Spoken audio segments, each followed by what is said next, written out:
Hello everyone, welcome back to Digital Learning Department of Collegiate Education. I am Nandini, working as Assistant Professor of Commerce at Government Fastgrade College for Women, Tumkur. Dear students, in this video I would like to explain a concept regarding factor influencing market demand and demand schedule, which is coming under the second semester Tumkur University in the subject of market behavior and cost analysis.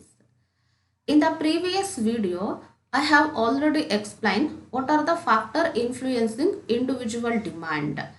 And in this video, we are going to know what are the factors or the determinants which influences the market demand. Previous ವಿಡಿಯೋದಲ್ಲಿ ನಾನು factor influencing ಅಲ್ಲಿ individual demand ನೋಡಿದ್ವಿ.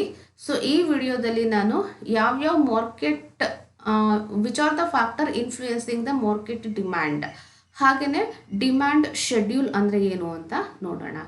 Because the whatever the factor influencing the demand, it has to be studied under two head. The first one is individual demand and the second one is market demand. The individual demand thing which has been already explained in the previous video, and in this video I am going to explain the market demand. That means the factor influencing the market demand and the demand schedule.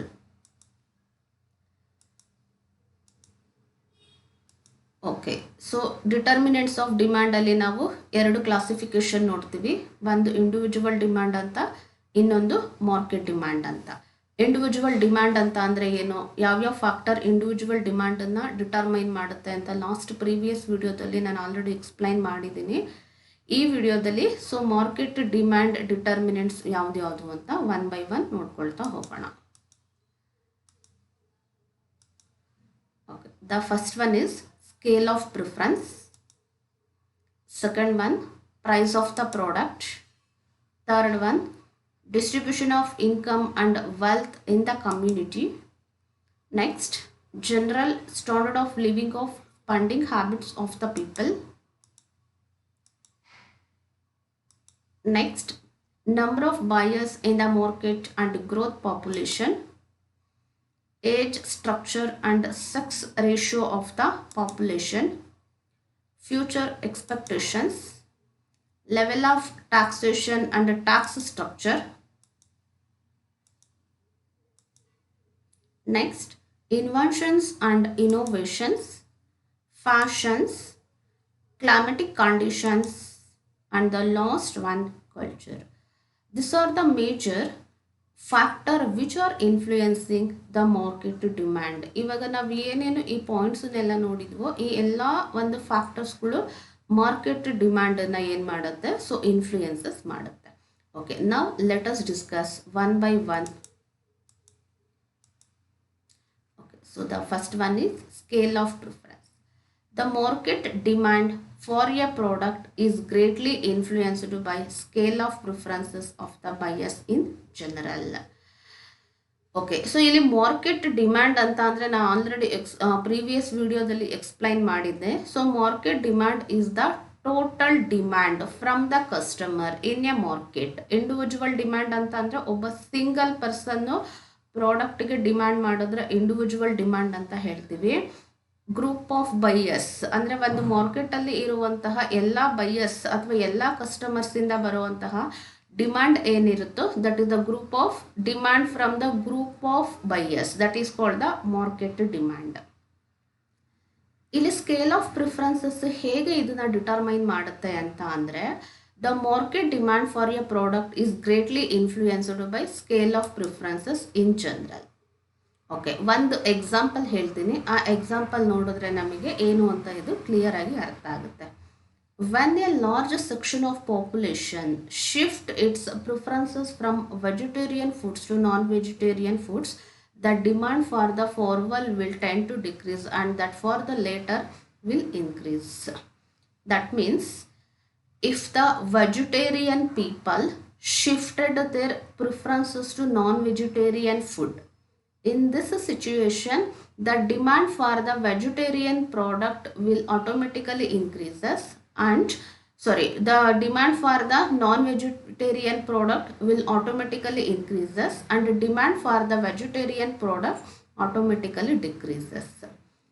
Vegetarian peoples ಅವರ taste ಮತ್ತು ಪ್ರಿಫರೆನ್ಸಸ್ಸನ್ನು non vegetarian food ಕಡೆ ಏನಾದರೂ shift ಆಗ್ತಿದೆ. So ಈ ಥರ shift ಆಗಿದೆ ಅಂತ ಅಂದರೆ ಆವಾಗ ವೆಜಿಟೇರಿಯನ್ ಪ್ರಾಡಕ್ಟ್ ಅಥವಾ ಫುಡ್ಸಿಗೆ ಅಲ್ಲಿ ಡಿಮ್ಯಾಂಡ್ ಕಡಿಮೆ ಆಗ್ತಾ ಹೋಗುತ್ತೆ. ನಾನ್ ವೆಜಿಟೇರಿಯನ್ ಪ್ರಾಡಕ್ಟಿಗೆ ಅಲ್ಲಿ ಏನಾಗ್ತಾ ಹೋಗುತ್ತೆ, ಡಿಮ್ಯಾಂಡ್ ಇನ್ಕ್ರೀಸ್ ಆಗ್ತಾ ಹೋಗುತ್ತೆ. Because the taste and preferences of the customers is not constant, it is changes as and when. So ಪ್ರತಿ ಮಿನಿಟ್ಗೆ ಚೇಂಜ್ ಆಗ್ತಾ ಇರುತ್ತೆ, ಪ್ರತಿ ಸೆಕೆಂಡಿಗೂ ಕೂಡ ಚೇಂಜ್ ಆಗ್ತಾ ಇರುತ್ತೆ. ಸೊ ವೆಜಿಟೇರಿಯನ್ ಪ್ರಾಡಕ್ಟನ್ನು ಈಟ್ ಮಾಡೋರು ನಾನ್ ವೆಜಿಟೇರಿಯನಿಗೆ ಯಾವಾಗ ಬೇಕಾದರೂ ಶಿಫ್ಟ್ ಆಗ್ಬೋದು. ಹಾಗೆಯೇ ಪ್ಯೂರ್ ನಾನ್ ವೆಜಿಟೇರಿಯನ್ ಇರುವಂಥವ್ರು ಪ್ಯೂರ್ಲಿ ವೆಜಿಟೇರಿಯನ್ ಆಗು ಕೂಡ ಕನ್ವರ್ಟ್ ಆಗುವಂಥ ಚಾನ್ಸಸ್ ಇರುತ್ತೆ. ಯಾವಾಗ ಈ ಥರ ಅವರ ಟೇಸ್ಟು ಪ್ರಿಫರೆನ್ಸಸ್ಸಲ್ಲಿ ಚೇಂಜಸ್ ಆಗ್ತಾ ಇರುತ್ತೆ ಅಂಥ ಸಿಚುವೇಶನ್ಸಲ್ಲಿ ಶಿಫ್ಟ್ ಆಗಿರುವಂತಹ ಪ್ರಾಡಕ್ಟಿಗೆ ಪ್ರಿಫರೆನ್ಸಸ್ಸು ಡಿಮ್ಯಾಂಡು ಜಾಸ್ತಿ ಆಗುತ್ತೆ. ಯಾವ ಪ್ರಾಡಕ್ಟಿಂದ ಶಿಫ್ಟ್ ಆಗಿದ್ರು ಆ ಪ್ರಾಡಕ್ಟಿಗೆ ಅಲ್ಲಿ ಡಿಮ್ಯಾಂಡು ಕಡಿಮೆ ಆಗುವಂಥ ಚಾನ್ಸಸ್ ಇರುತ್ತೆ. ಹಾಗಾಗಿ ವೆಜಿಟೇರಿಯನ್ ಪೀಪಲ್ ನಾನ್ ವೆಜಿಟೇರಿಯನ್ ಫುಡ್ಡನ್ನು ಪ್ರಿಫರ್ ಮಾಡೋದಕ್ಕೆ ಸ್ಟಾರ್ಟ್ ಮಾಡಿದ್ರೆ ವೆಜಿಟೇರಿಯನ್ ಫುಡ್ ಡಿಮ್ಯಾಂಡ್ ಕಡಿಮೆ ಆಗುತ್ತೆ, ನಾನ್ ವೆಜಿಟೇರಿಯನ್ ಪ್ರಾಡಕ್ಟಿಗೆ ಡಿಮ್ಯಾಂಡು ಅಲ್ಲಿ ಜಾಸ್ತಿ ಆಗುತ್ತೆ. And there may be a chances of vice versa also, ಇದು ಚೇಂಜಸ್ಸು ಕೂಡ ಆಗ್ಬೋದು. Next, price of the product. We well known about price. The price is the basic criteria for any kind of commodity. ಯಾವುದೇ ಒಂದು ಪ್ರಾಡಕ್ಟಿನ demand ultimately ಯಾವುದ್ರ ಮೇಲೆ depend ಆಗಿರುತ್ತೆ ಅಂತ ಅಂದರೆ ಜಾಸ್ತಿ ಪ್ರೈಸ್ ಮೇಲೆ ಡಿಪೆಂಡ್ ಆಗಿರುತ್ತೆ. Because this is one of the basic criteria. When there is increases in the prices of a commodity, automatically the demand for such commodity will come down. When there is decreases in the prices of a product, automatically the demand for such product will goes up. ಯಾವಾಗ ಪ್ರಾಡಕ್ಟಿನ prices ಕಡಿಮೆ ಆಗುತ್ತೋ ನಮ್ಮ law of demand ಪ್ರಕಾರ price ಕಡಿಮೆ ಆಗ್ತದೆ ಅಂತ ಅಂದರೆ we can get more demand from the consumers or from the buyers. Price ಕಡಿಮೆ ಮಾಡ್ತಿದ್ದಾರೆ ಅಂತಂದರೆ ಜಾಸ್ತಿ ಪ್ರಾಡಕ್ಟಿಗೆ ಡಿಮ್ಯಾಂಡ್ ಕ್ರಿಯೇಟ್ ಮಾಡ್ತಾರೆ. ಹಾಗೆಯೇ when there is decreases in the prices when there is increases in the prices, ಅದೇ ಪ್ರೈಸಸ್ ಏನಾದರೂ ಜಾಸ್ತಿ ಆಗ್ತಿದೆ ಕಮಾಡಿಟೀಸ್ಗೆ ಅಂತ ಅಂದರೆ ಇರುವಂತಹ ಡಿಮ್ಯಾಂಡಿಗಿಂತ ಕಡಿಮೆ ಡಿಮ್ಯಾಂಡ್ ಆಗುವಂಥ ಚಾನ್ಸಸ್ ಇರುತ್ತೆ. Okay, next let us discuss next point, distribution of income and wealth in the community. So that means when there is equal distribution in the income and the wealth, the demand for your product will goes up. But when there is unequal distribution between the income and the wealth in the community, it leads to decreases in the demand for a commodities. Distribution of income and wealth in the community ಅಂತ ಅಂದರೆ income ಮತ್ತು wealth ಸೊಸೈಟಿನಲ್ಲಿ equally distribute ಆಗಿದೆ ಅಂತ ಅಂದರೆ so ಎಲ್ಲರದು purchasing capability same ಇರುತ್ತೆ, income level ಜಾಸ್ತಿ ಇರುತ್ತೆ. ಯಾವಾಗ ಈಕ್ವಲ್ ಪರ್ಚೇಸಿಂಗ್ ಕೇಪಬಿಲಿಟಿ ಇರುತ್ತೋ in such a situation we can expect more demand from the buyers. ಆವಾಗ ನಾವು ಬೈಯರ್ಸಿಂದ ಮೋರ್ ಡಿಮ್ಯಾಂಡನ್ನು ಎಕ್ಸ್ಪೆಕ್ಟ್ ಮಾಡ್ಬೋದು. But when there is un unequal distribution between these two things, ಈ ಇನ್ಕಮು ಮತ್ತು ವೆಲ್ತ್ ಏನಾದರೂ ಈ ಅನ್ಈಕ್ವಲಿ ಡಿಸ್ಟ್ರಿಬ್ಯೂಟ್ ಆಗಿದೆ ಅಂತ ಅಂದರೆ some people have more purchasing capability and some people have less purchasing capability. From the rich people we can expect more demand, and from the poor people or the people who doesn't have much income and wealth we can expect very less demand from such type of customer. Okay, nodona, if there is an equal distribution of income and wealth, so equal ಇದೆ ಅಂತ ಅಂದರೆ market demand ಏನಾಗುತ್ತೆ, ಮನಿ ಪ್ರಾಡಕ್ಟಿಗೆ ಅಲ್ಲಿ ಜಾಸ್ತಿ ಆಗುತ್ತೆ. ಯಾವಾಗ one compare to the unequal distribution. Reason ಏನು ಅಂತ ನಾನು ಆಲ್ರೆಡಿ ಹೇಳಿದೆ, ಇನ್ಕಮು ವೆಲ್ತ್ ಈಕ್ವಲಿ ಡಿಸ್ಟ್ರಿಬ್ಯೂಟ್ ಆಗಿದೆ ಅಂತ ಅಂದರೆ ಈಕ್ವಲ್ ಪರ್ಚೇಸಿಂಗ್ ಕೇಪಬಿಲಿಟಿ ಇರುತ್ತೆ, ಹಾಗಾಗಿ ಡಿಮ್ಯಾಂಡ್ ನಾವು ಜಾಸ್ತಿ ಎಕ್ಸ್ಪೆಕ್ಟ್ ಮಾಡ್ಬೋದು, ಅಂದರೆ ಮೋರ್ ಡಿಮ್ಯಾಂಡನ್ನು ಮಾರ್ಕೆಟ್ ಡಿಮ್ಯಾಂಡ್ನ ಎಕ್ಸ್ಪೆಕ್ಟ್ ಮಾಡ್ಬೋದು. ಬಟ್ ಅನ್ಈಕ್ವಲ್ ಡಿಸ್ಟ್ರಿಬ್ಯೂಷನ್ ಆಗಿದೆ ಅಂತ ಅಂದರೆ ಪರ್ಚೇಸಿಂಗ್ ಕೇಪಬಿಲಿಟಿ ಡಿಫರ್ ಆಗ್ತಾ ಹೋಗುತ್ತೆ. ಆವಾಗ ರಿಚ್ ಪೀಪಲಿಂದ ಮಾತ್ರ ನಮಗೆ ಸ್ವಲ್ಪ ಇನ್ಕಮ್ ಅಂದರೆ ಡಿಮ್ಯಾಂಡ್ ಜಾಸ್ತಿ ಬರುತ್ತೆ, ಬಟ್ ಪೋರ್ ಪೀಪಲಿಂದ ನಮಗಲ್ಲಿ ಡಿಮ್ಯಾಂಡ್ ಡಿಕ್ರೀಸ್ ಆಗ್ತಾ ಹೋಗುತ್ತೆ. Okay, next, general standard of living and the spending habits of the people. Okay, when the people adopting the general standard of living and if they have more spending habit, in such a cases we can expect more demand. But when the standard of living and spending habit of the people is less, in such a cases we can't expect more demand from the people. ಯಾವಾಗ ಜನಗಳು ಅವರ standard of living ಹಾಗೆಯೇ ಅವರ spending habit ಅಂದರೆ product ಮತ್ತು ಸರ್ವೀಸಸನ್ನು by ಮಾಡಿ consume ಮಾಡುವಂತಹ spending habit ಜಾಸ್ತಿ ಇದೆ ಅಂತ ಅಂದರೆ ಆವಾಗ ಏನಾಗುತ್ತೆ, ಪ್ರಾಡಕ್ಟಿಗೆ ಡಿಮ್ಯಾಂಡು ಜಾಸ್ತಿ ಕ್ರಿಯೇಟ್ ಹೋಗುತ್ತೆ. ಬಟ್ ಜನಗಳು ಸ್ಟ್ಯಾಂಡರ್ಡ್ ಆಫ್ ಲಿವಿಂಗ್ ಆಗಿರ್ಬೋದು ಅಥವಾ ಅವರ ಸ್ಪೆಂಡಿಂಗ್ ಹ್ಯಾಬಿಟ್ ಆಗಿರ್ಬೋದು ಅದೇನಾದರೂ ಕಡಿಮೆ ಇದೆ ಅಂತ ಅಂದರೆ in such a cases we can't expect more demand from the people. Okay, ಹಾಗಾಗಿ ಇಲ್ಲಿ ಯೂಶ್ವಲಿ ರಿಚ್ ಪೀಪಲ್ ಏನಿರ್ತಾರೆ, high income group of people ಏನಿರ್ತಾರೆ, usually they will adopt a high standard of living and are ready to spend more. Rich ಪೀಪಲ್ಗೆ income ಜಾಸ್ತಿ ಇರುತ್ತೆ, purchasing capability ಇರುತ್ತೆ, ಹಾಗಾಗಿ ಸೊಸೈಟಿನಲ್ಲಿ ಅವರ ರೆಪ್ಯುಟೇಷನ್ ಮತ್ತು ಸ್ಟ್ಯಾಂಡರ್ಡನ್ನು ಮೈಂಟೈನ್ ಮಾಡೋದಕ್ಕೆ ಹೈ ಸ್ಟ್ಯಾಂಡರ್ಡ್ ಆಫ್ ಲಿವಿಂಗ್ನ ಅಡಾಪ್ಟ್ ಮಾಡ್ಕೊಂಡಿರ್ತಾರೆ. ಈ ಸಿಚುವೇಶನ್ಸಲ್ಲಿ ಅವರ ಸ್ಪೆಂಡಿಂಗ್ ಹ್ಯಾಬಿಟ್ ಕೂಡ ತುಂಬಾ ಜಾಸ್ತಿ ಇರುತ್ತೆ. ಯಾವಾಗ ಈ ಥರ ಸ್ಪೆಂಡಿಂಗ್ ಹ್ಯಾಬಿಟ್ ಜಾಸ್ತಿ ಇರುತ್ತೋ in such a cases especially for the comforts and luxurious product. Essential product ಅಂತ ಅಂದರೆ ರಿಚ್ ಪೀಪಲ್ ಬೈ ಮಾಡ್ತಾರೆ, ಹಾಗೆಯೇ ಪೂರ್ ಪೀಪಲ್ ಬೈ ಮಾಡ್ತಾರೆ. But from the viewpoint of the luxurious product demand ಇಲ್ಲಿ ಏನಾಗ್ತಾ ಹೋಗ್ತಾ ಇರುತ್ತೆ, ಸೊ ಜಾಸ್ತಿ ಆಗ್ತಾ ಹೋಗುತ್ತೆ. ಬಟ್ ಅದೇ ಏನಾದರೂ standard of living spending habit ಕಡಿಮೆ ಇದೆ ಅಂತ ಅಂದರೆ ಆವಾಗ ಲಕ್ಸುರಿಯಸ್ ಆ್ಯಂಡ್ ಕಂಫರ್ಟಬಲ್ ಪ್ರಾಡಕ್ಟ್ಸ್ ಏನಿರುತ್ತೆ, ಇಂಥ high quality and high costly ಪ್ರಾಡಕ್ಟಿಗೆ ಅಲ್ಲಿ ನಾವು ಜಾಸ್ತಿ ಡಿಮ್ಯಾಂಡನ್ನು ಎಕ್ಸ್ಪೆಕ್ಟ್ ಮಾಡೋದಕ್ಕೆ ಸಾಧ್ಯ ಇಲ್ಲ. Okay, next number of buyers in the market and growth of population. This is one of the important thing which will influence the market demand. That means how many number of buyers are there in the market, whether in the large scale or in the small scale, and what is the growth of the population. Number of buyers market ಅಲ್ಲಿ ಎಷ್ಟು ಜನ ಇದ್ದಾರೆ, ಜಾಸ್ತಿ ಜನ ಇದ್ದಾರಾ ಅಥವಾ ಕಡಿಮೆ ಜನ ಇದ್ದಾರಾ, ಹಾಗೆಯೇ ಗ್ರೋತ್ ರೇಟ್ ಪಾಪ್ಯುಲೇಷನ್ಸ್ದು ಹೇಗಿದೆ, ಇದೆರಡೂ ಕೂಡ ಮಾರ್ಕೆಟ್ ಡಿಮ್ಯಾಂಡನ್ನು ಡಿಟರ್ಮೈನ್ ಮಾಡುತ್ತೆ. ಓಕೆ, ಹೇಗೆ ಅಂತ ಅಂದರೆ if there is a large number of buyers in the market usually there will be a more demand for the product and vice versa. That means if the number of buyers in the market is less and when there is no more growth of population, in such a cases we can't expect more demand from the people also. Number of buyers ಜಾಸ್ತಿ ಇದ್ದಾರೆ ಅಂತ ಅಂದರೆ demand ಜಾಸ್ತಿ ಆಗ್ತಾ ಹೋಗುತ್ತೆ. Number of buyers ಕಡಿಮೆ ಇದ್ದಾರೆ ಅಂತ ಅಂದರೆ ಮಾರ್ಕೆಟಲ್ಲಿ ಸೊ ಆಟೋಮೆಟಿಕಲಿ ಡಿಮ್ಯಾಂಡು ಕೂಡ ಕಡಿಮೆನೇ ಇರುತ್ತೆ. Okay, the size of the market demand for your product obviously depends on the number of buyers in the market. Okay, ಇಲ್ಲಿ ಅಂಡರ್ಲೈನ್ ಮಾಡಿರುವಂತಹ ಪಾಯಿಂಟ್ಸ್ನ ಅಬ್ಸರ್ವ್ ಮಾಡಿ.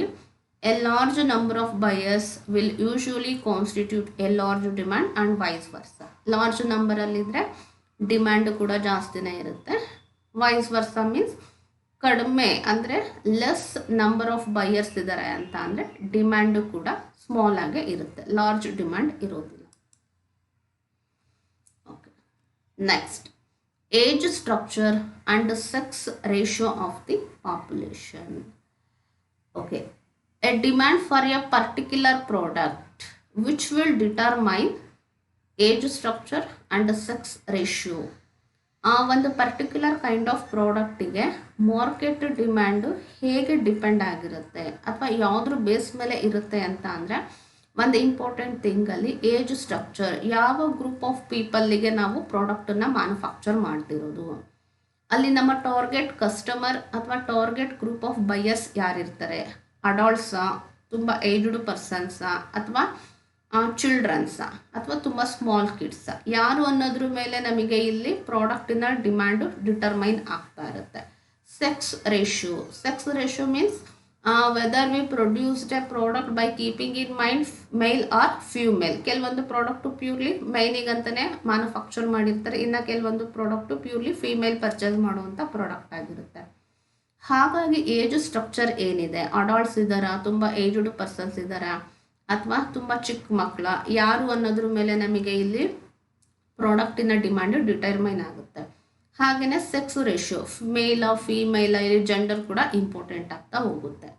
ಓಕೆ, ಅದಕ್ಕೆ ಒಂದು ಬೆಸ್ಟ್ ಎಕ್ಸಾಂಪಲ್ ಅಂತ ಅಂದರೆ, if the population of A country comprises more of children, then demand for toys, school bags, etc., that is goods and services required by children will be much higher. Okay, ಈ ಒಂದು example ನೋಡಿದ್ರೆ ನಮಗೆ ಈ point clear ಆಗಿ ಅರ್ಥ ಆಗುತ್ತೆ.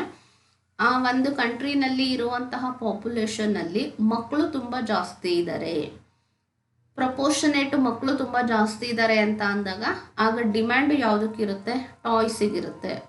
ಹಾಗೆಯೇ school bags, ಈ ಥರ ಒಂದು ಮಕ್ಕಳು ಪ್ರಿಫರ್ ಮಾಡುವಂತಹ, ಮಕ್ಕಳು ಯೂಸ್ ಮಾಡುವಂತಹ ಪ್ರಾಡಕ್ಟಿಗೆ ಅಥವಾ ಸರ್ವಿಸಸ್ಸಿಗೆ ಅಲ್ಲಿ ಜಾಸ್ತಿ ಡಿಮ್ಯಾಂಡ್ ಇರುತ್ತೆ.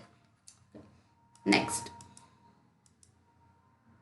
Future expectations. ಇಲ್ಲಿ ಫ್ಯೂಚರ್ ಎಕ್ಸ್ಪೆಕ್ಟೇಷನ್ಸನ್ನು ನಾವು ಎರಡು ಪಾಯಿಂಟ್ ಆಫ್ ವ್ಯೂ ಇಂದ ನೋಡ್ಬೋದು. The first one is there may be increases in the prices in the future, or there may be decreases in the prices in the future. Present ಸಿಚುವೇಶನಿಗೆ compare ಮಾಡಿದ್ರೆ ಫ್ಯೂಚರಲ್ಲಿ prices ಜಾಸ್ತಿ ಆಗ್ಬೋದು ಅಂತನಾದರೂ expect ಮಾಡ್ಬೋದು, ಅಥವಾ present ಸಿಚುವೇಶನಿಗೆ ಕಂಪೇರ್ ಮಾಡಿದ್ರೆ ಫ್ಯೂಚರಲ್ಲಿ particular commodity price ಕಡಿಮೆ ಆಗುತ್ತೆ ಅಂತ ಬೇಕಾದರೆ ನಾವು ಇಲ್ಲಿ ಎಕ್ಸ್ಪೆಕ್ಟ್ ಮಾಡ್ಬೋದು. When we expect there may be a chances of increasing in the future the prices of a particular commodity, in such a situation there may be a more demand at present. ಫ್ಯೂಚರಲ್ಲಿ ಏನಾದರೂ prices ಜಾಸ್ತಿ ಆಗ್ಬೋದು ಒಂದು particular ಕಮಾಡಿಟಿಗೆ ಅಂತ ನಮ್ಗೆ ಏನಾದರೂ ಅನ್ನಿಸ್ತಾ ಇದೆ ಅಂತ ಅಂದರೆ, ಫ್ಯೂಚರಲ್ಲಿ ಪ್ರೈಸ್ ಜಾಸ್ತಿ ಆಗೋದ್ರಿಂದ ಇವಾಗ ಪ್ರೆಸೆಂಟ್ ಕಡಿಮೆ ಇರುತ್ತೆ ಅಲ್ವಾ, ಇವಾಗಲೇ ಜಾಸ್ತಿ ಪರ್ಚೇಸ್ ಮಾಡಿ ಇಟ್ಕೊಳ್ಳೋಣ ಅಂತ ಏನು ಮಾಡ್ತಾರೆ, ಜಾಸ್ತಿ ಪರ್ಚೇಸ್ ಮಾಡೋದಕ್ಕೆ ಸ್ಟಾರ್ಟ್ ಮಾಡ್ತಾರೆ. ಆವಾಗ ಮಾರ್ಕೆಟ್ ಡಿಮ್ಯಾಂಡು ಜಾಸ್ತಿ ಕ್ರಿಯೇಟ್ ಆಗುತ್ತೆ. ಬಟ್ ಫ್ಯೂಚರಲ್ಲಿ ಪ್ರಾಡಕ್ಟ್ ಪ್ರೈಸಸ್ ಇವಾಗ ಇರೋದಕ್ಕಿಂತ ಇನ್ನೂ ಕಡಿಮೆ ಆಗ್ಬೋದು ಅಂತ ಏನಾದರೂ ಎಕ್ಸ್ಪೆಕ್ಟ್ ಮಾಡ್ತಾ ಇದ್ದೀವಿ ಅಂತ ಅಂದರೆ, ಪ್ರೆಸೆಂಟ್ ಸಿಚುವೇಶನ್ಸಲ್ಲಿ ತುಂಬ ನಾವು ಅದನ್ನು ಪರ್ಚೇಸ್ ಮಾಡೋದಕ್ಕೆ ಹೋಗಲ್ಲ, ಫ್ಯೂಚರಲ್ಲಿ ಇನ್ನೂ ಕಡಿಮೆ ಆದಮೇಲೆ ನಾವು ಅದನ್ನು ಪರ್ಚೇಸ್ ಮಾಡೋಣ ಅಂತ ಥಿಂಕ್ ಮಾಡ್ತೀವಿ. ಹಾಗಾಗಿ ಜಾಸ್ತಿ ಆಗುತ್ತೆ ಫ್ಯೂಚರಲ್ಲಿ ಅಂತ ಅಂದರೆ ಪ್ರೆಸೆಂಟ್ ಸಿಚುವೇಶನ್ಸಲ್ಲಿ ಡಿಮ್ಯಾಂಡ್ ಜಾಸ್ತಿ ಕ್ರಿಯೇಟ್ ಆಗುತ್ತೆ. ಫ್ಯೂಚರಲ್ಲಿ ಪ್ರೈಸಸ್ಸು ಇನ್ನೂ ಕಡಿಮೆ ಆಗ್ಬೋದು ಅಂತ ನಾವೇನಾದರೂ ಎಕ್ಸ್ಪೆಕ್ಟ್ ಮಾಡ್ತಾ ಇದ್ದೀವಿ ಅಂತ ಅಂದರೆ ಪ್ರೆಸೆಂಟ್ ಜಾಸ್ತಿ ಪರ್ಚೇಸ್ ಮಾಡೋದಕ್ಕೆ ಹೋಗಲ್ಲ, ಅದನ್ನು ಫ್ಯೂಚರ್ಗೆ ಪೋಸ್ಟ್ಪೋನ್ ಮಾಡ್ತೀವಿ. ಹಾಗಾಗಿ ಪ್ರೆಸೆಂಟ್ ಸಿಚುವೇಶನ್ಸಲ್ಲಿ ಏನಾಗುತ್ತೆ, ಕ್ವಾಂಟಿಟಿ ಡಿಮ್ಯಾಂಡೆಡ್ಡು ಮಾರ್ಕೆಟ್ ಕಡೆಯಿಂದ ತುಂಬ ಕಡಿಮೆ ಆಗುತ್ತೆ. ಓಕೆ, ಸೊ ನೋಡೋಣ ಅದನ್ನು ಇಲ್ಲಿ ಹೇಳಿರೋದು. If buyers in general expect that prices of a commodity will rise in future, ಏನಾದರೂ ಬೈಯರ್ಸು ಫ್ಯೂಚರಲ್ಲಿ ಪ್ರೈಸಸ್ಸು ಜಾಸ್ತಿ ಆಗ್ಬೋದು ಅಂತ ಅಂದ್ಕೊಂಡ್ರೆ then present market demand would be more. So ಫ್ಯೂಚರಲ್ಲಿ ಜಾಸ್ತಿ ಆಗುತ್ತೆ ಅಲ್ವಾ, ಇವಾಗ ಹೇಗೂ ಕಡಿಮೆ ಇದೆ, ಇವಾಗಲೇ ಅದನ್ನು ನಾವು ಪರ್ಚೇಸ್ ಮಾಡಿ ಇಟ್ಕೊಂಡು ಬಿಡೋಣ ಅಂತ ಏನು ಮಾಡ್ತಾರೆ, ಜಾಸ್ತಿ ಪರ್ಚೇಸ್ ಮಾಡೋದಕ್ಕೆ ಸ್ಟಾರ್ಟ್ ಮಾಡ್ತಾರೆ. The reverse happen if a fall in the future prices are expected. So ಈ ಸಿಚುವೇಶನ್ಸು ಯಾವಾಗ ರಿವರ್ಸ್ ಆಗುತ್ತೆ ಅಂತ ಅಂದರೆ, ಫ್ಯೂಚರಲ್ಲಿ ಜಾಸ್ತಿ ಆಗೋದಕ್ಕೆ ಬದಲಾಗಿ ಇವಾಗ ಕಡಿಮೆ ಆಗ್ಬೋದು ಅಂತ ನಾವೇನಾದರೂ ಎಕ್ಸ್ಪೆಕ್ಟ್ ಮಾಡಿದ್ರೆ ಇವಾಗ ಜಾಸ್ತಿ ಪರ್ಚೇಸ್ ಮಾಡೋದಕ್ಕೆ ಹೋಗೋಲ್ಲ. ಸೊ ಇನ್ನೂ ಕಡಿಮೆ ಆಗುತ್ತೆ ಅಲ್ಲ ಫ್ಯೂಚರಲ್ಲಿ ಪ್ರೈಸಸ್ಸು, ಕಡಿಮೆ ಆದಾಗ ಜಾಸ್ತಿ ಪರ್ಚೇಸ್ ಮಾಡೋಣ ಅಂತ ಥಿಂಕ್ ಮಾಡ್ತೀವಿ. ಸೊ ಈ ಬೇಸಿಸ್ ಮೇಲೆ ಇಲ್ಲಿ ಮಾರ್ಕೆಟ್ ಡಿಮ್ಯಾಂಡ್ ಡಿಟರ್ಮೈನ್ ಆಗಿರುತ್ತೆ. Okay, next level of taxation and tax structure. Okay, tax is one of the important thing which will determine the market demand, because the tax indicates what is the savings which have been left with the people. Tax ಇಲ್ಲಿ ಒಂದು important consideration ಅಂತ ನಾವು ಕರಿತೀವಿ. ಯಾಕೆ ಅಂತ ಅಂದರೆ, after paying all the taxes whatever the amount left with us, usually we will going to use such amount for purchase of commodities. ಎಲ್ಲ ಟ್ಯಾಕ್ಸಸ್ಸನ್ನು ಪೇ ಮಾಡಿದ್ಮೇಲೆ ನಮಗೆ ಇನ್ನು ಫೈನಲಿ ಎಷ್ಟು ಉಳ್ಕೊಂಡಿರುತ್ತೋ ಅದರಿಂದ ನಾವು ಇನ್ನು ರಿಮೈನಿಂಗ್ ಎಕ್ಸ್ಪೆನ್ಸಸ್ಸನ್ನು ಮಾಡ್ಕೋಬೇಕಾಗುತ್ತೆ. ಹಾಗಾಗಿ ತುಂಬ ಹೈ ಟ್ಯಾಕ್ಸನ್ನು ನಾವು ಪೇ ಮಾಡ್ತಾ ಇದ್ದೀವಿ ಅಂತ ಅಂದರೆ ಫೈನಲಿ ನಮ್ಮ ಹತ್ರ ಉಳಿಯುವಂಥ ಅಮೌಂಟೇ ಕಡಿಮೆ ಆಗುತ್ತೆ. ಆವಾಗ ನಾವು ಜಾಸ್ತಿ ಡಿಮ್ಯಾಂಡನ್ನು ಮಾಡೋದಕ್ಕಾಗಲ್ಲ. That means we can't buy more things, there is no demand for product. ನಮಗೆ ಪರ್ಚೇಸಿಂಗ್ ಕೇಪಬಿಲಿಟಿ ಕಡಿಮೆ ಆಗುತ್ತೆ, ಜಾಸ್ತಿ ಟ್ಯಾಕ್ಸ್ ಕಟ್ಟಿ ಕಡಿಮೆ ಅಮೌಂಟ್ ಉಳ್ಕೊಂಡಿರುತ್ತೆ, ಆವಾಗ ತುಂಬ ಡಿಮ್ಯಾಂಡು ಕ್ರಿಯೇಟ್ ಆಗಲ್ಲ. ಬಟ್ ಅದೇ ಏನಾದರೂ ಲೋ ಟ್ಯಾಕ್ಸ್ ಇದೆ ಅಂತ ಅಂದರೆ, ಸ್ಲ್ಯಾಬ್ ರೇಟ್ಸ್ ಎಲ್ಲ ಕಡಿಮೆ ಟ್ಯಾಕ್ಸ್ ಕಟ್ಟಿದ್ದೀವಿ ಅಂತ ಅಂದರೆ ಫೈನಲಿ ನಮ್ಮ ಹತ್ರ ಜಾಸ್ತಿ ಅಮೌಂಟ್ ಉಳ್ಕೊಳ್ಳುತ್ತೆ. ಸೊ ಅಮೌಂಟು ಜಾಸ್ತಿ ಉಳ್ಕೊಂಡಿದೆ ಅಂತ ಅಂದರೆ ಆಬ್ವಿಯಸ್ಲಿ ಆ ಉಳ್ಕೊಂಡಿರುವಂಥ ಅಮೌಂಟನ್ನು ನಾವು ಆ ಪ್ರಾಡಕ್ಟನ್ನು ಪರ್ಚೇಸ್ ಮಾಡೋದಕ್ಕೆ ಯೂಸ್ ಮಾಡ್ಕೊಳ್ತೀವಿ, ಆವಾಗ ಆಟೋಮೆಟಿಕಲಿ ಡಿಮ್ಯಾಂಡ್ ಏನಾಗ್ತಾ ಹೋಗುತ್ತೆ, ಜಾಸ್ತಿ ಆಗುತ್ತೆ. ಓಕೆ ನೋಡಿ, a progressively high tax rate would generally mean a low demand for goods in general. Tax rate ಜಾಸ್ತಿ ಇದೆ ಅಂತ ಅಂದರೆ ಡಿಮ್ಯಾಂಡ್ ಕಡಿಮೆ ಆಗುತ್ತೆ, ವೈಸ್ ವರ್ಸ. ಲೋ ಟ್ಯಾಕ್ಸ್ ರೇಟ್ ಇದೆ ಅಂತ ಅಂದರೆ ಯೂಶ್ವಲಿ ಹೈ ಡಿಮ್ಯಾಂಡ್ ಕ್ರಿಯೇಟ್ ಆಗುತ್ತೆ. Next, inventions and innovations. Introduction of new goods or substitutes as a result of invention and innovations in a dynamic modern economy tends to adversely affect the demand for the existing product, which as a result of innovation definitely become obsolete. Okay, this is very simple. When there is a introduction of new innovative product to the market, or when there is the introduction of substitute product to our product, this is one of the important thing which will influences the market demand. ಮಾರ್ಕೆಟ್ಗೆ ತುಂಬ innovative ಪ್ರಾಡಕ್ಟನ್ನು, innovation ಪ್ರಾಡಕ್ಟನ್ನು, ಹಾಗೆಯೇ substitute product introduce ಮಾಡ್ತಾ ಇದ್ದಾರೆ ಅಂತ ಅಂದರೆ ನಮ್ಮ ಪ್ರಾಡಕ್ಟಿಗೆ ಅಲ್ಲಿ ನಮ್ಮ ಪ್ರಾಡಕ್ಟಿನ ಡಿಮ್ಯಾಂಡ್ ಮೇಲೆ ಅದು ಇಂಪ್ಯಾಕ್ಟ್ ಆಗುತ್ತೆ. ಬಿಕಾಸ್ ಯಾಕೆ ಅಂತ ಅಂದರೆ, ಸೊ ಕಸ್ಟಮರ್ ಪ್ರಾಡಕ್ಟನ್ನ ಬೈ ಮಾಡಬೇಕಾದ್ರೆ ಆಬ್ಸಲ್ಯೂಟ್ ಆಗಿರೋ ಪ್ರಾಡಕ್ಟಿಗಿಂತ ಅಥವಾ ಓಲ್ಡ್ ಮಾಡೆಲ್ ಪ್ರಾಡಕ್ಟಿಗಿಂತ ಸೊ ನ್ಯೂ ಪ್ರಾಡಕ್ಟಿಗೆ ಇನೋವೇಟಿವ್ ಪ್ರಾಡಕ್ಟನ್ನ ಲೈಕ್ ಮಾಡ್ತಾರೆ. ಹಾಗಾಗಿ ಇನ್ವೆನ್ಷನ್ನು, ಇನೋವೇಟಿವ್ ಪ್ರಾಡಕ್ಟು ಮತ್ತು ಸಬ್ಸ್ಟಿಟ್ಯೂಟ್ ಪ್ರಾಡಕ್ಟು ಜಾಸ್ತಿ ಇಂಟ್ರೊಡ್ಯೂಸ್ ಆಗ್ತಿದೆ ಅಂತ ಅಂದರೆ ಡಿಮ್ಯಾಂಡ್ ಕಡಿಮೆ ಆಗೋ ಚಾನ್ಸಸ್ ಇರುತ್ತೆ ನಮ್ಮ ಕರೆಂಟ್ ಪ್ರಾಡಕ್ಟಿಗೆ. ಅಥವಾ ಏನಾದರೂ ಇನೋವೇಷನ್, ಇನ್ವೆನ್ಷನ್, ಸಬ್ಸ್ಟಿಟ್ಯೂಟ್ ಪ್ರಾಡಕ್ಟು ಬೇರೆ ಮ್ಯಾನುಫ್ಯಾಕ್ಚರರಿಂದ ಮಾರ್ಕೆಟಿಗೆ ಇಂಟ್ರೊಡ್ಯೂಸ್ ಆಗಿಲ್ಲ ಅಂದರೆ we can expect same demand. ಇದನ್ನು ಈ ವೇನಲ್ಲಾದರೂ ಹೇಳ್ಬೋದು, ಅಥವಾ ಇನ್ನೊಂದು ವೇನಲ್ಲಿ ಹೇಗೆ ಹೇಳ್ಬೋದು, ನಾವು ಬೇರೆ ಕಾಂಪಿಟೇಟರ್ ಪ್ರಾಡಕ್ಟ್ ಜೊತೆಗೆ ಇದನ್ನು ಕಂಪೇರ್ ಮಾಡ್ತಾರೆ ನಮ್ಮ ಪ್ರಾಡಕ್ಟಿಗೆ ನಾವು ತುಂಬ ಇನ್ವೆನ್ಷನ್ಸ್ ಇನೋವೇಟಿವ್ ಆಗಿ ಮಾಡಿ ಮಾರ್ಕೆಟ್ಗೆ ಇಂಟ್ರೊಡ್ಯೂಸ್ ಮಾಡ್ತಿದ್ದೀವಿ ಅಂತ ಅಂದರೆ ಇನೋವೇಟಿವ್ ಪ್ರಾಡಕ್ಟ್ ಆಗಿರೋದ್ರಿಂದ ಎಕ್ಸಿಸ್ಟಿಂಗ್ ಡಿಮ್ಯಾಂಡ್ ಜೊತೆಗೆ ಇನ್ನೂ ಜಾಸ್ತಿ ಡಿಮ್ಯಾಂಡು ಕ್ರಿಯೇಟ್ ಆಗೋ ಚಾನ್ಸಸ್ ಇರುತ್ತೆ. ಅಥವಾ ನಮ್ಮ ಪ್ರಾಡಕ್ಟನ್ನು ನಾವು ಯಾವುದೇ ಇನೋವೇಟಿವ್ ಮಾಡ್ದಲೇ ಓಲ್ಡ್ ಮಾಡಲಲ್ಲೇ, ಓಲ್ಡ್ ವೇನಲ್ಲೇ ನಾವು ಮಾರ್ಕೆಟ್ಗೆ ಇಂಟ್ರೊಡ್ಯೂಸ್ ಮಾಡ್ತಾ ಇದ್ದೀವಿ ಅಂತ ಅಂದರೆ ಆವಾಗ ಡಿಮ್ಯಾಂಡು ಕಡಿಮೆ ಆಗೋ ಚಾನ್ಸಸ್ ಕೂಡ ಇರುತ್ತೆ. Okay, next, fashions. Market demand for money product is determined by changing fashions. Fashions ಆಗಿರ್ಬೋದು, ಈಟಿಂಗ್ ಹ್ಯಾಬಿಟ್ ಆಗಿರ್ಬೋದು, ಪ್ರತಿಯೊಂದು ಕೂಡ ಏನಾಗ್ತಾ ಹೋಗ್ತಾ ಇರುತ್ತೆ, ಇಲ್ಲಿ ತುಂಬಾ ಚೇಂಜಸ್ ಆಗುತ್ತೆ. ಟೇಸ್ಟು, ಪ್ರಿಫರೆನ್ಸಸ್ಸು, ಫ್ಯಾಷನ್ನು ಇದೆಲ್ಲದೂ ಕೂಡ ಇವತ್ತಿರುವಂಥದ್ದು ನಾಳೆ ಇರೋದಿಲ್ಲ. ಎಸ್ಪೆಷಲಿ ಫ್ಯಾಷನ್ಸ್ ಇವತ್ತಿರುವಂತಹ ಮಾಡೆಲ್ ನೆಕ್ಸ್ಟ್ ಡೇ ಇರೋದಿಲ್ಲ, ನೆಕ್ಸ್ಟ್ ಡೇ ಇರುವಂತಹ ಮಾಡಲು ಅದ್ರ ನೆಕ್ಸ್ಟ್ ಡೇ ಇರೋದಿಲ್ಲ. ಹಾಗಾಗಿ ಯಾವಾಗ ಇಲ್ಲಿ ಫ್ಯಾಷನ್ಸಲ್ಲಿ ಚೇಂಜಸ್ ಆಗ್ತಾ ಹೋಗುತ್ತೋ ಆಟೋಮೆಟಿಕಲಿ ಮಾರ್ಕೆಟ್ ಡಿಮ್ಯಾಂಡು ಕೂಡ ಅಲ್ಲಿ ವೇರಿ ಆಗ್ತಾ ಹೋಗುತ್ತೆ. ಅದಕ್ಕೆ ಒಂದು ಎಕ್ಸಾಂಪಲ್ ಅಂದರೆ, demand for commodities like jeans, salwar etcetera is based on current fashion.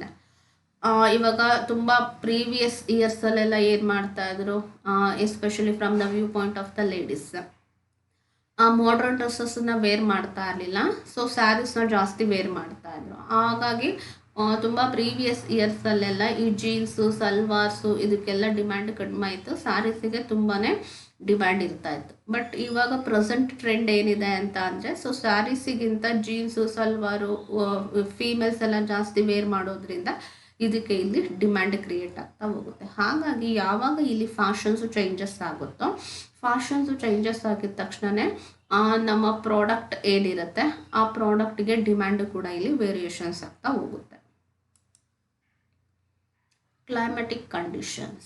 Demand for certain product is determined by climatic or weather condition. Some of the demand for the some of the product which are purely depending upon the climatic conditions also. ಕೆಲವೊಂದು particular kind of ಪ್ರಾಡಕ್ಟಿಗೆ demand ಅನ್ನೋದು purely climatic condition ಅಥವಾ weather conditions ಮೇಲೆ depend ಆಗಿರುತ್ತೆ. Okay, ಅದಕ್ಕೆ ಒಂದು best example ನೋಡಿ. ಇನ್ summer there is a greater demand for cool drinks, fans, coolers, etc. Similarly, demand for umbrellas and raincoats are seasonal. ಈ summer season ಈಗ 3 ಸೀಸನ್ಸಲ್ಲಿ ಸಮ್ಮರು, winter ಹಾಗೆ monsoon season ಅಂತ ಈ ತ್ರೀ ಸೀಸನ್ಸ್ ಏನಿದೆಯೋ ಅದರಲ್ಲಿ ಸಮ್ಮರ್ ಸೀಸನಲ್ಲಿ ಐಸ್ ಕ್ರೀಮ್ ಆಗಿರ್ಬೋದು ಅಥವಾ ಕೂಲ್ ಡ್ರಿಂಕ್ಸ್ ಆಗಿರ್ಬೋದು, ಫ್ಯಾನ್ಸ್ ಆಗಿರ್ಬೋದು, ಎ ಸಿ, ಕೂಲರ್ಸ್ ಇಂಥದಕ್ಕೆಲ್ಲ ಜಾಸ್ತಿ ಡಿಮ್ಯಾಂಡ್ ಇರುತ್ತೆ. ಬಟ್ ಅದೇ ವಿಂಟರು ಮತ್ತು ಮಾನ್ಸೂನ್ ಸೀಸನಲ್ಲಿ ಈ ಎಲ್ಲ ಪ್ರಾಡಕ್ಟ್ಗೆ ಡಿಮ್ಯಾಂಡು ಕಡಿಮೆ ಆಗ್ತಾ ಹೋಗುತ್ತೆ. ಹಾಗೆಯೇ ಅಂಬ್ರೆಲಾ ಆಗಿರ್ಬೋದು, ರೈನ್ ಕೋಟ್ಸ್ ಆಗಿರ್ಬೋದು, ಇದಕ್ಕೆಲ್ಲ ನಮಗೆ ವಿಂಟರ್ ಸೀಸನ್ಸಲ್ಲಿ ತುಂಬಾ ಡಿಮ್ಯಾಂಡ್ ಇರುತ್ತೆ. ಇನ್ನು ಬೇರೆ ಸೀಸನ್ಸಲ್ಲಿ ಅದಕ್ಕೆ ಅಷ್ಟು ಡಿಮ್ಯಾಂಡ್ ಅನ್ನೋದು ಇರೋದಿಲ್ಲ. ಹೀಗೆ ಕ್ಲೈಮೆಟಿಕ್ ಕಂಡೀಷನ್ಸ್ ಅಥವಾ ವೆದರಲ್ಲಿ ಏನೇನು ಚೇಂಜಸ್ ಆಗುತ್ತೋ ಅದರಿಂದ ಕೆಲವೊಂದು ಎಲ್ಲ ಪ್ರಾಡಕ್ಟಿಗೆಲ್ಲ ಸರ್ಟೈನ್ ಪ್ರಾಡಕ್ಟ್, ಸೀಸನಲ್ ಪ್ರಾಡಕ್ಟ್ ಅಂತ ಏನು ಹೇಳ್ತೀವಿ ಅಂಥ ಸೀಸನಲ್ ಪ್ರಾಡಕ್ಟಿಗೆ ಅಲ್ಲಿ ಆ ಸೀಸನಲ್ ಬೇಸಿಸ್ ಮೇಲೆ ಡಿಮ್ಯಾಂಡ್ ಅನ್ನೋದು ವೇರಿಯೇಷನ್ಸ್ ಆಗ್ತಾ ಇರುತ್ತೆ. Okay, and the last one, demand for certain product is determined by social, custom, festival, etc. Culture is one of the important thing which plays very important role in the demand for a particular product and services, because the eating habit, dressing habit, everything is influenced by the culture of the people. ನಾವು ತಿನ್ನುವಂತಹ ಊಟ, ಹಾಕೊಳ್ಳುವಂತಹ ಬಟ್ಟೆ ಎಲ್ಲದೂ ಕೂಡ ನಮ್ಮ ಕಲ್ಚರಿಂದ indicate ಆಗ್ತಾ ಇರುತ್ತೆ. ಹಾಗಾಗಿ ನಾವು ಯಾವ ಕಲ್ಚರಿಂದ ಬಂದಿದ್ದೀವಿ, ಈ ಒಂದು ಬೇಸಿಸ್ ಮೇಲೆ ಇಲ್ಲಿ ಕೆಲವೊಂದು ಸರ್ಟೈನ್ ಪ್ರಾಡಕ್ಟ್ಗೆ, not for all the product, ಕೆಲವೊಂದು ಪ್ರಾಡಕ್ಟನ್ನು ಎಲ್ಲ ರಿಲಿಜಿಯಸ್ ಪೀಪಲ್ ಯೂಸ್ ಮಾಡ್ತಾರೆ, ಎಲ್ಲ ಕಲ್ಚರ್ ಪೀಪಲ್ನು ಯೂಸ್ ಮಾಡ್ತಾರೆ. ಬಟ್ ಕೆಲವೊಂದು ಏನಿರುತ್ತೆ ಅಲ್ವಾ, ಅದು ಕಲ್ಚರಿಂದ ಡಿಟರ್ಮೈನ್ ಆಗ್ತಾ ಇರುತ್ತೆ. ಓಕೆ, ಸೊ ನೋಡೋಣ ಏನು ಅಂತ. ಕಲ್ಚರು ಇಲ್ಲಿ ಮಾರ್ಕೆಟ್ ಡಿಮ್ಯಾಂಡನ್ನು ಹೇಗೆ ಡಿಟರ್ಮೈನ್ ಮಾಡುತ್ತೆ ಅಂತ. ಈ ಫೆಸ್ಟಿವಲ್ ಸೀಸನ್ಸ್ ಆಗಿರ್ಬೋದು ಅಥವಾ ಕೆಲವೊಂದು ಪರ್ಟಿಕ್ಯುಲರ್ ಸೀಸನ್ಸಲ್ಲಿ ಸಮ್ ಕೈಂಡ್ ಆಫ್ ಕಮಾಡಿಟೀಸಿಗೆ ತುಂಬಾ ಜಾಸ್ತಿ ಡಿಮ್ಯಾಂಡ್ ಇರುತ್ತೆ. ಓಕೆ, ಬೆಸ್ಟ್ ಎಕ್ಸಾಂಪಲ್ ಅಂದರೆ during Deepavali days there is a demand for sweets and crackers. Deepavali seasons ಅಂತ ಅಂದರೆ ಕ್ರ್ಯಾಕರ್ಸಿಗೆ ತುಂಬ ಹೈ ಡಿಮ್ಯಾಂಡ್ ಇರುತ್ತೆ. ಬಟ್ ಅದೇ ದೀಪಾವಳಿ ಸೀಸನ್ಸ್ ಇಲ್ಲದೇ ಇದ್ದಾಗ ಡಿಮ್ಯಾಂಡ್ ಕಡಿಮೆ ಇರುತ್ತೆ. And during Christmas cakes are more in demand. ಈ ನ್ಯೂ ಇಯರ್ ಆದಾಗ ಅಥವಾ ಈ ಕ್ರಿಸ್ಮಸ್ ಟೈಮಲ್ಲಿ ಬೇರೆ ಡೇಸಿಗೆ ಕಂಪೇರ್ ಮಾಡಿದ್ರೆ ಆ ಒಂದು ಪರ್ಟಿಕ್ಯುಲರ್ ಸೀಸನ್ಸಲ್ಲಿ ಏನಾಗುತ್ತೆ, ಆ ಒಂದು ಪರ್ಟಿಕ್ಯುಲರ್ ಫೆಸ್ಟಿವಲಲ್ಲಿ ಡಿಮ್ಯಾಂಡ್ ಅನ್ನೋದು ಜಾಸ್ತಿ ಆಗ್ತಾ ಹೋಗುತ್ತೆ. Okay, this are the important factor which will influences the market demand. ಇವಾಗ ನಾವು ಏನು ಇಷ್ಟು ಪಾಯಿಂಟನ್ನು ನೋಡಿದ್ವೋ ಈ ಎಲ್ಲ ಪಾಯಿಂಟುಗಳು ಕೂಡ ಮಾರ್ಕೆಟ್ ಡಿಮ್ಯಾಂಡನ್ನು ಇಂಡಿಕೇಟ್ ಮಾಡುತ್ತೆ. Next let us move on to the another topic, that is demand schedule. Previous video ಮತ್ತು ಈ ವಿಡಿಯೋದಲ್ಲಿ ನಾವು ಡಿಮ್ಯಾಂಡನ್ನು ಡಿಟರ್ಮೈನ್ ಮಾಡುವಂತಹ ಫ್ಯಾಕ್ಟರ್ಸ್ ಯಾವ್ದ್ಯಾವುದು ಅಂತ ನೋಡಿದ್ವಿ. ಅದರಲ್ಲಿ ಒಂದು ಇಂಡಿವಿಜುವಲ್ ಡಿಮ್ಯಾಂಡ್, ಅದನ್ನು ನಾನು ಪ್ರೀವಿಯಸ್ ವಿಡಿಯೋದಲ್ಲಿ ಎಕ್ಸ್ಪ್ಲೈನ್ ಮಾಡಿದ್ದೆ. ಇನ್ನೊಂದು ಮಾರ್ಕೆಟ್ ಡಿಮ್ಯಾಂಡನ್ನು just now I have explained. And let us discuss the another important concept, that is the demand schedule. Okay, so let us know what do you mean by demand schedule. Demand function can be represented in the form of a table. ಈ demand function ಏನಿದೆ ಅಲ್ವಾ, ಇದನ್ನು ನಾವು ಒಂದು ಟೇಬಲಲ್ಲಿ relationship ಏನಿದೆಯೋ, ಇಲ್ಲಿ ಎರಡು ವೇರಿಯಬಲ್ಲಿಗೆ ಇರುವಂತಹ ರಿಲೇಷನ್ಶಿಪ್ಪನ್ನು, ಎರಡು ವೇರಿಯಬಲ್ ಅಂದರೆ ಒಂದು ಪ್ರೈಸು ಇನ್ನೊಂದು ಕ್ವಾಂಟಿಟಿ, ಪ್ರೈಸು ಮತ್ತು ಕ್ವಾಂಟಿಟಿ ಈ ಎರಡಕ್ಕೂ ಇರುವಂತಹ ರಿಲೇಷನ್ಶಿಪ್ಪನ್ನು ಒಂದು ಟೇಬಲಲ್ಲಿ ನಾವು ಪ್ರೆಸೆಂಟ್ ಮಾಡ್ತೀವಿ. ಆ ಥರ ಏನು ಟ್ಯಾಬ್ಯುಲರ್ ವೇನಲ್ಲಿ ಒಂದು ಸ್ಟೇಟ್ಮೆಂಟನ್ನು, ಅಂದರೆ ಪ್ರೈಸು ಕ್ವಾಂಟಿಟಿಗೆ ಇರುವಂತಹ ರಿಲೇಷನ್ಶಿಪ್ಪನ್ನು ಟ್ಯಾಬ್ಯುಲರ್ ಫಾರಮಲ್ಲಿ ನಾವು ಪ್ರಿಪೇರ್ ಮಾಡ್ತೀವೋ ಅದನ್ನು ನಾವು ಡಿಮ್ಯಾಂಡ್ ಶೆಡ್ಯೂಲ್ಡ್ ಅಂತ ಕರಿತೀವಿ. That means this tabular statement of price and quantity relationship is called demand schedule. Price ಎಷ್ಟಿದ್ದಾಗ ಡಿಮ್ಯಾಂಡು ಎಷ್ಟಾಗುತ್ತೆ, ಪ್ರೈಸಸ್ಸಲ್ಲಿ ಏನೇನು ಚೇಂಜಸ್ ಆಗೋದ್ರಿಂದ ಡಿಮ್ಯಾಂಡಲ್ಲಿ ಏನೇನು ಚೇಂಜಸ್ ಆಗುತ್ತೆ, ಆ ಎರಡೂ ರಿಲೇಷನ್ಶಿಪ್ಪನ್ನು ನಾವು ಒಂದು ಸ್ಟೇಟ್ಮೆಂಟ್ ಅಥವಾ ಒಂದು ಟ್ಯಾಬ್ಯುಲರ್ ಫಾರ್ಮಲ್ಲಿ ಏನು ಡಿಪಿಕ್ಟ್ ಮಾಡ್ತೀವಿ, ಏನು ಪ್ರೆಸೆಂಟ್ ಮಾಡ್ತೀವೋ ಅದನ್ನು ನಾವು ಡಿಮ್ಯಾಂಡ್ ಶೆಡ್ಯೂಲ್ ಅಂತ ಹೇಳ್ತೀವಿ. It relates to the amount the consumer is willing to buy, corresponding to each conceivable price for that given commodity per unit of time. ಅಂತ ಅಂದರೆ it relates to the amount of consumer is willing to buy. ಯಾವ ಪ್ರೈಸಿಗೆ ಎಷ್ಟು ಕ್ವಾಂಟಿಟಿನ ಇಲ್ಲಿ ಒಬ್ಬ consumer by ಮಾಡೋದಕ್ಕೆ ready ಇರ್ತಾನೆ. ಇದನ್ನು ನಾವು ಏನು ಒಂದು ಟೇಬಲ್ ಫಾರ್ಮಲ್ಲಿ ನೋಡ್ತೀವೋ ಅದನ್ನು ನಾವಿಲ್ಲಿ ಡಿಮ್ಯಾಂಡ್ ಶೆಡ್ಯೂಲ್ಡ್ ಅಂತ ಕರಿತೀವಿ. Okay, in case of demand schedule it can also be studied under 2 heads. The first one is types of demand ಅಂತ, ಅಂದರೆ ಇದನ್ನು ಕೂಡ ಈ ಡಿಮ್ಯಾಂಡ್ ಶೆಡ್ಯೂಲನ್ನು ಕೂಡ ನಾವು 2 ಹೆಡ್ ಅಂಡರಲ್ಲಿ ಸ್ಟಡಿ ಮಾಡ್ಬೋದು. ಒಂದೊಂದು individual demand schedule and the another one is market demand schedule. ಯಾವ ಥರ ಫ್ಯಾಕ್ಟರ್ ಇನ್ಫ್ಲೂಯೆನ್ಸಿಂಗಲ್ಲಿ ನಮಗೆ ಇಂಡಿವಿಜುವಲ್ ಡಿಮ್ಯಾಂಡು ಮಾರ್ಕೆಟ್ ಡಿಮ್ಯಾಂಡ್ ಇದೆಯೋ ಅದೇ ಥರ ಡಿಮ್ಯಾಂಡ್ ಶೆಡ್ಯೂಲಲ್ಲೂ ಕೂಡ ನಾವು ಇಂಡಿವಿಜುವಲ್ ಡಿಮ್ಯಾಂಡ್ ಹಾಗೆಯೇ ಮಾರ್ಕೆಟ್ ಡಿಮ್ಯಾಂಡ್ ಶೆಡ್ಯೂಲನ್ನು ನೋಡ್ಬೋದು. ಇಂಡಿವಿಜುವಲ್ ಡಿಮ್ಯಾಂಡ್ ಶೆಡ್ಯೂಲ್ ಅಂತ ಅಂದರೆ ಒಬ್ಬ ಸಿಂಗಲ್ ಕಸ್ಟಮರಿಂದ ಪ್ರೈಸಸ್ಸಲ್ಲಿ ಆಗೋ ಚೇಂಜಸ್ಸಿಂದ ಕ್ವಾಂಟಿಟಿನಲ್ಲಿ ಹೇಗೆ ಚೇಂಜಸ್ ಆಗುತ್ತೆ ಅಂತ ನೋಡ್ತೀವಿ. ಮಾರ್ಕೆಟ್ ಡಿಮ್ಯಾಂಡ್ ಶೆಡ್ಯೂಲ್ ಅಂತ ಅಂದರೆ ಗ್ರೂಪ್ ಆಫ್ ಬೈಯರ್ಸಿಂದ ಬರುವಂತಹ ಡಿಮ್ಯಾಂಡ್, ಅಂದರೆ ಪ್ರೈಸಸ್ಸಲ್ಲಿ ಆಗುವಂತಹ ಚೇಂಜಸ್ಸಿಂದ ಎಂಟೈರ್ ಗ್ರೂಪ್ ಆಫ್ ಕಸ್ಟಮರಿಂದ ಡಿಮ್ಯಾಂಡಲ್ಲಿ ಯಾವ ರೀತಿ ಚೇಂಜಸ್ ಆಗುತ್ತೆ ಅಂತ ನೋಡ್ತೀವಿ. Okay, first let us discuss individual demand schedule. An individual demand schedule shows different quantities of a commodity bought by an individual consumer at a different possible prices. The reaction of an individual towards the commodities at their corresponding prices is reflected by individual demand. ಈ underline ಮಾಡಿರುವಂತಹ ಪಾಯಿಂಟನ್ನು observe ಮಾಡಿದ್ರೆ ನಮಗೆ individual demand schedule ಅಂದರೆ ಏನು ಅಂತ ಗೊತ್ತಾಗುತ್ತೆ. ಒಬ್ಬ individual person ಅಥವಾ ಒಬ್ಬ individual customer commodity bought by an individual customer at a different possible prices.